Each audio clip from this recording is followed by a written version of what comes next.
always okay to come by office hours. Okay, it's like literally, if my door's open and it's not office hours, just come by. Okay, that's kind of why I'm here. Okay.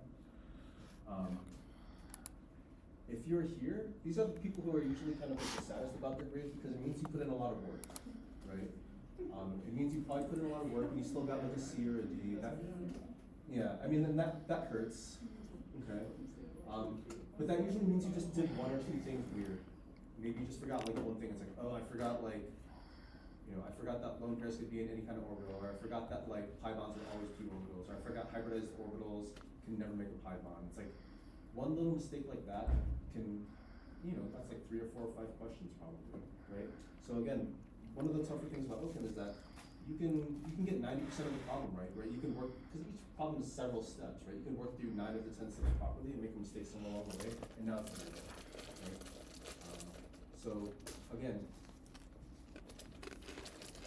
not in a way to make you feel bad, but in a way to be encouraging. If you got like a C or a D, you could get an A on the exam.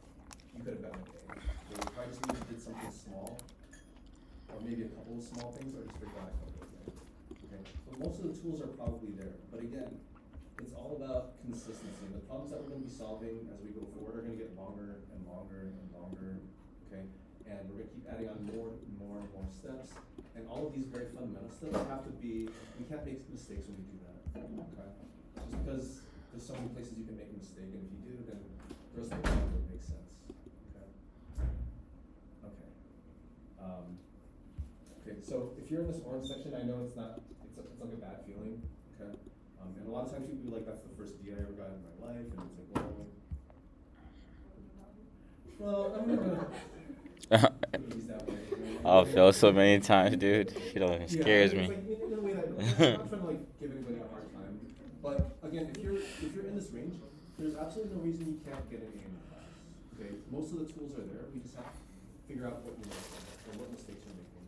And if you already know what mistakes you're making, then just be aware of those and fix them. If you're not sure, if you're not sure how to prepare, just come talk to me. Like, there's a lot of people in this boat, right? There's like 15, 20 people in that situation, right? Roughly a third of the class is right on the cusp of doing really well. Maybe they just made a couple of mistakes. Okay.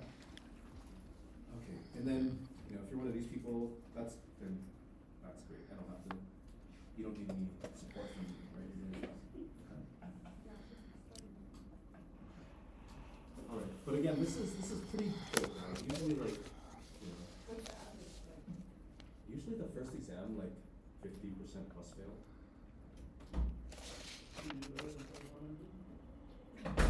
Yeah, he did. Alright. Yeah, so when you see them, just let them know.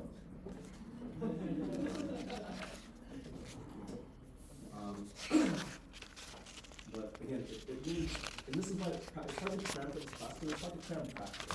Right? It's just like doing anything else. A lot of it is like muscle memory, right? Like you can know how to do it, but you have to be able to do it with consistency. Okay. All right. So again, basically the first midterm one is basically this, right? This is basically all just getting two-dimensional information out of the structure. Okay. Charge stability and acidity is what we're going to be working on in chapter 5 in a little bit. Okay. The next thing we're going to be doing, conformations, chirality. This is three-dimensional stuff. This is when you really need your models. If you don't have your models, you need them by like Thursday. Okay? Ooh. After we do this and this, then we'll start doing trouble, bro. Start off with stability, acidity, and these are really fundamental things, but they do tend to give people a lot of problems, mainly because you need to use all of these things at the same time when we start doing chemistry. Oh man. If we're missing any of these, then you're gonna use them all the time. Oh Jesus Christ. So again, these are really just sort of our fundamental like building block tool things for the rest of the year. And we're going to be using them over and over and over. It's not going to go away. It's not like Gen Chem where you can like, you can just, kind of take the loss on one of these and be like, it's okay. What's good, man? We don't move on. What's up, man? How you been? I mean, we move on, but we never How you use getting, bro? this stuff. Okay. Real quick. Okay. 1 minute. Yo. Please.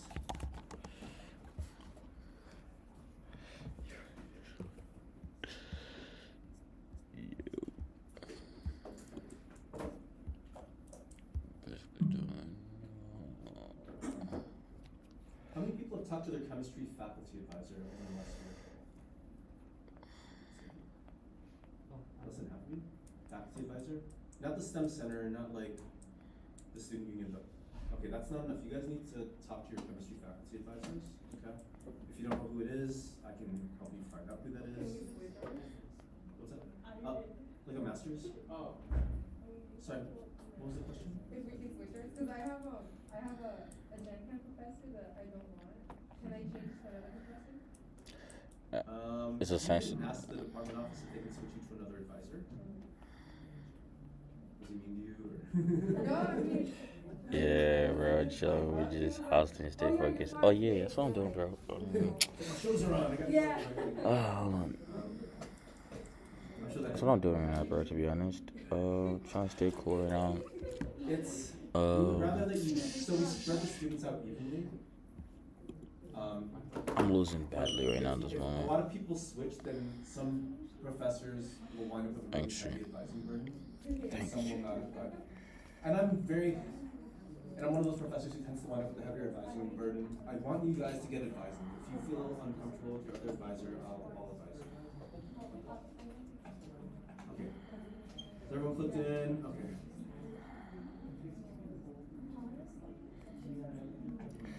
Yeah, man.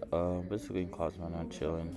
Thanks, man. That's what I'm doing. Okay, so about a quarter of you guys are gonna look for a job in the STEM field right away, and about 3/4 of you guys are, or at least half to 3/4 of people are considering at least some kind of postgraduate education. Yeah, is that pretty accurate? Okay, so that's normal. Okay, this is the time of year. So I used to give this talk in the second semester, and everybody was like, you should tell people this right away. So I'm gonna tell you this right away. You guys have me before you've heard this, okay? But probably the single most harmful misinformation that students have is that grade forgiveness is a thing. Grade forgiveness is not real, okay? If you had any aspirations of postgraduate education, if you're gonna do like a master's or a PhD or nursing or PA or MD, whatever your plans are, grade forgiveness isn't real. If you take an F, that F shows up and everybody sees it, right? And tell your friends if you hear people saying weird stuff like this, what grade forgiveness is actually for, okay? So how does this work? Grade forgiveness is really just there to help people graduate if you couldn't graduate otherwise. What does that mean? So when you graduate from CSUSB, you need to have at least a 2.0, okay? Sometimes you'll do every single class that you need for your degree, but have less than a 2.0. Let's say you got a C in every single class, right? That would put you to 2.0, but maybe you took 3 Fs along the way, and you repeated them. Your GPA will be below a 2, right? Like, obviously, that's gonna be lower than a 2, but you've completed all of the coursework, why can't you graduate?